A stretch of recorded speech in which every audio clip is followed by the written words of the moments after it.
ఈరోజు నా మనసుకు నచ్చే నేను మెచ్చే చోటుకి వెళ్తున్నాను. అందుకే రోజు 5:30కు మెలకువ వచ్చే నాకు ఈరోజు 4:30కే మెలకువ వచ్చింది. త్వరగా పనులన్నీ పూర్తి చేసుకొని ఇంకా బయలుదేరాలి. ఇప్పుడు నేను వెళ్ళే చోటుకి పవిత్రంగా వెళ్ళాలి. అందుకోసం అని చెప్పి ఇల్లంతా కల్లాపు జల్లి ముగ్గులు పెట్టేశాను.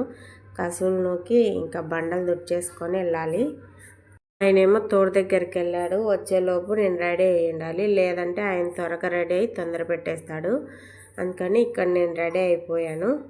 నేను పిల్లలు తొందరగా రెడీ వచ్చేసాం, కానీ ఈరోజు ఆయన లేట్ చేశాడు. నా మొహం చూసారా, అక్కడికి వెళ్తున్నానని చిచ్చుబుడ్లా ఎలా వెలిగిపోతుందో. మా బండి చిన్నదైనా లగేజ్ మాత్రం దండిగా ఉంది.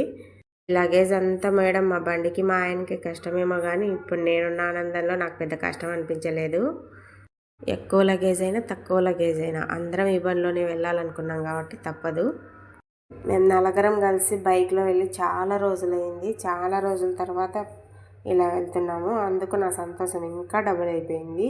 ఇంకా బయలుదేరాం మేము మా ఊరికి. ఎద్దుల బండి చూసారా ఎంత బాగుందో. ఇదేమో గూడూరులోని హనుమాన్ విగ్రహము, ఇదేమో అంకాలమ్మ.